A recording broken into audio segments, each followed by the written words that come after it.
Chapitre 8.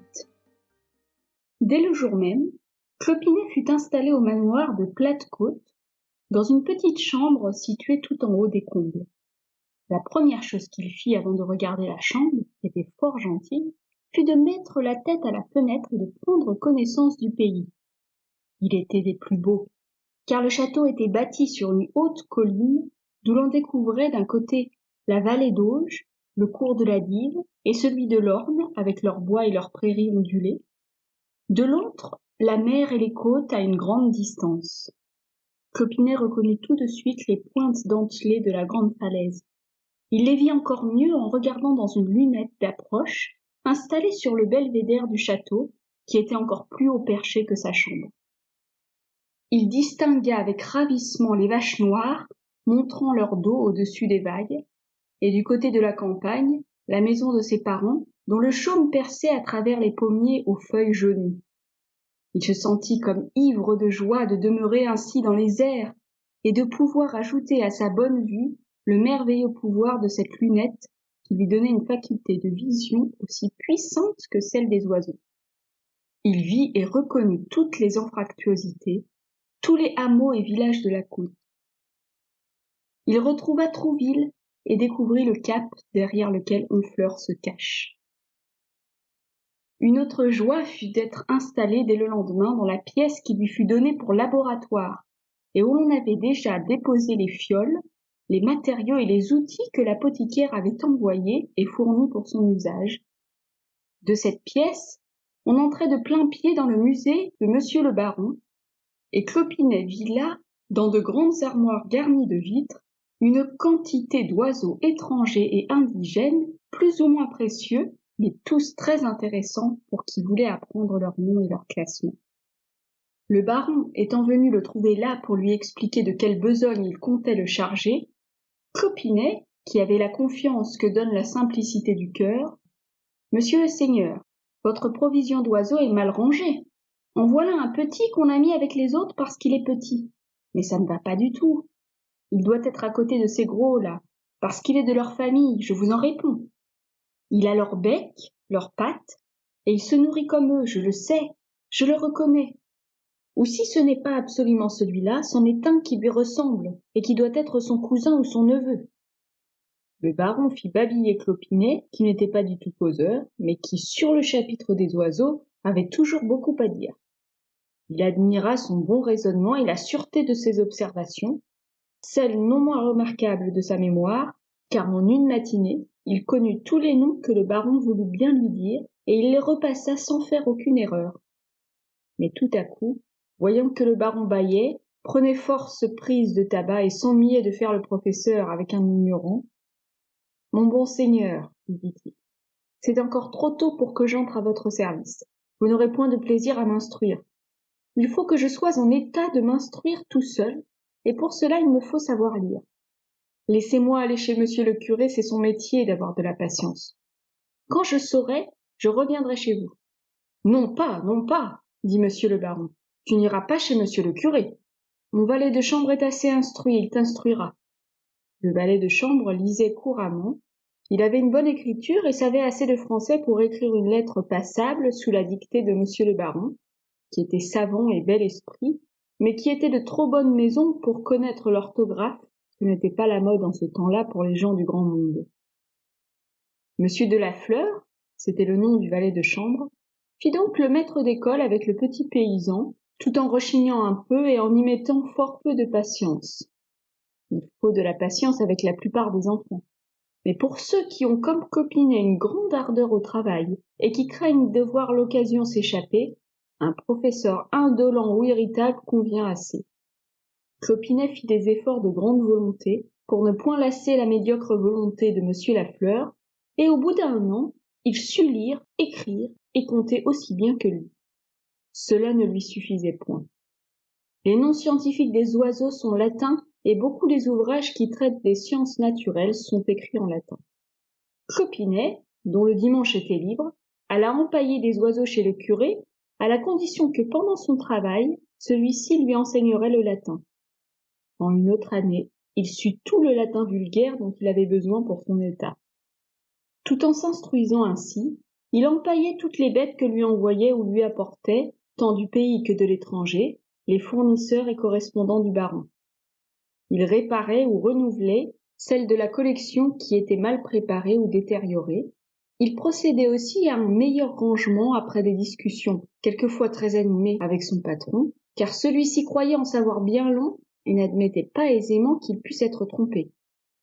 Mais Clopinet, avec la résolution entêtée de son caractère et la droiture de son esprit naturel, arrivait toujours à le persuader.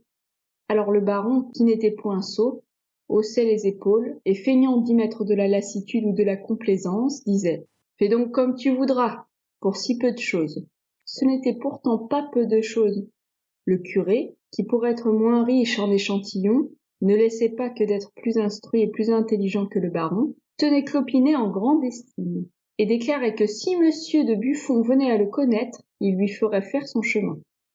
Clopinet n'en était pas plus fier. Il savait bien le respect qu'on doit à monsieur de Buffon, dont on lisait avec ardeur le magnifique ouvrage, mais il avait l'esprit fait de telle sorte que rien ne le tentait dans le monde, hormis les choses de la nature.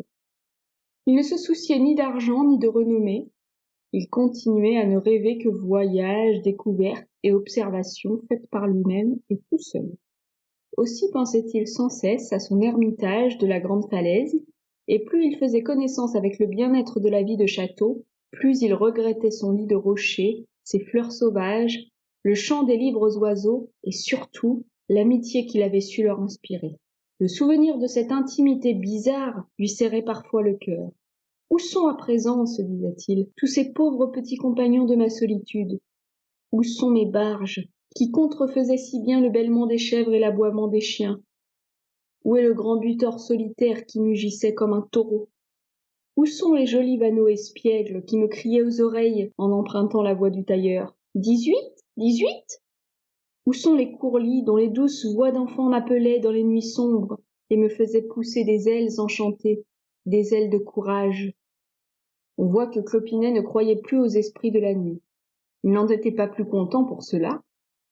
Il regrettait le temps où il avait cru distinguer les paroles de ses petits amis du ciel noir et du vent d'orage. Le milieu où il se trouvait transplanté ne le portait point au merveilleux. À ce moment-là, tout le monde se piquait d'être philosophe, même le curé, et surtout M. de la Fleur, qui parlait beaucoup de M. Voltaire sans l'avoir jamais lu, mais qui affectait un grand mépris pour les superstitions rustiques.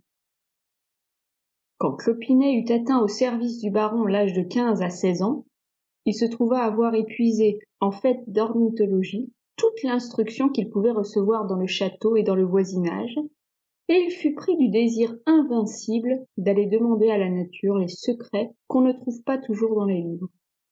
Il se sentait malade, et tout le monde remarquait sa pâleur. Il songea donc sérieusement à se rendre libre, et bien qu'il fût très content de son patron et qu'il lui fût attaché, il lui déclara sa résolution de faire un voyage, promettant de lui rapporter tout ce qu'il pourrait recueillir d'intéressant pour son musée. Le baron lui reprocha d'abandonner son service, l'instruction qu'il prétendait lui avoir donnée et le manque de reconnaissance pour ses bontés. Il lui offrit, pour le retenir, de porter ses appointements au même chiffre que ceux de la Fleur, et même de ne plus le faire manger à l'office. Clopinet se trouvait bien assez payé et ne se sentait pas humilié de manger à l'office. Il remercia et refusa. « Peut-être, dit le baron, es-tu fâché de porter la livrée? Je t'autorise à te faire faire un petit habillement noir comme celui de l'apothicaire. » Clopinet refusa encore. Il ne se trouvait que trop richement habillé. Alors le baron se fâcha, le traita d'ingrat et de maniaque, le menaça de l'abandonner et lui déclara qu'il rayerait de son testament la petite rente qu'il avait inscrite en sa faveur. Rien n'y fit. Clopinet lui baisa les mains en lui disant que, déshérité ou non, il l'aimerait toujours autant et lui resterait dévoué, mais qu'il mourrait s'il demeurait enfermé comme il l'était depuis 3 ans, qu'il était de la nature des oiseaux et qu'il lui fallait l'espace et la liberté, fût-ce au prix de toutes les misères. Le baron, voyant qu'il n'y pouvait rien, se résigna et le congédia avec bonté en lui payant ses gages et en y ajoutant un joli cadeau. Clopinet refusa le cadeau en argent et demanda au baron de lui donner une longue-vue portative et quelques outils. Le baron les lui donna et l'obligea de garder aussi l'argent. Alors Clopinet, le voyant bon, se jugea véritablement ingrat, et se jetant à ses pieds, il renonça à tous ses rêves. Il demanda seulement 8 jours de congé, jurant de revenir et de faire tout son possible pour s'habituer à la vie de château que son protecteur lui faisait si douce. Le baron attendri l'embrassa et le munit de tout ce qui lui était nécessaire pour une tournée de 8 jours. Par une belle matinée de printemps, Clopinet, après avoir donné une journée à ses parents, partit seul pour la grande falaise. Il avait été si assidu au travail que lui confiait le baron, et si acharné à s'instruire avec le curé, qu'il ne s'était jamais permis de perdre 1 heure en promenade pour son plaisir. Il n'avait donc pas revu les vaches noires, et il était impatient de s'assurer de près des ravages que la mère avait dû faire en son absence. On avait parlé chez le baron et chez l'apothicaire d'éboulement considérable. Mais comme du belvédère, Clopinet avait constaté que les sommets dentelés de la grande falaise existaient toujours, il ne croyait qu'à demi à ce que l'on rapportait. Vêtu d'un fort sarrau de villageois, chaussé de gros souliers et de bonnes guêtres de toile, coiffé d'un bonnet de laine qui ne craignait pas les coups de vent, portant sur son dos un solide sac de voyage qui contenait ses outils, 1 ou 2 volumes de catalogue, sa longue-vue et quelques aliments, il fut vite rendu aux dunes, mais sans pouvoir suivre la plage qui se trouva obstruée en divers endroits par le glissage des marnes. À mesure qu'il avançait en se tenant à mi-côte, il s'apercevait d'un changement notable dans ces masses crevassées. Là où il y avait eu des plantes, il n'y avait plus que de la boue, très difficile à traverser sans s'y perdre. Là où il y avait eu des parties molles, le terrain s'était durci et couvert de végétation. Clopinet ne se reconnaissait plus. Ces anciens sentiers, tracés par lui et connus de lui seul, avaient disparu. Il lui fallait faire un nouvel apprentissage pour se diriger et de nouveaux calculs pour éviter les fentes et les précipices.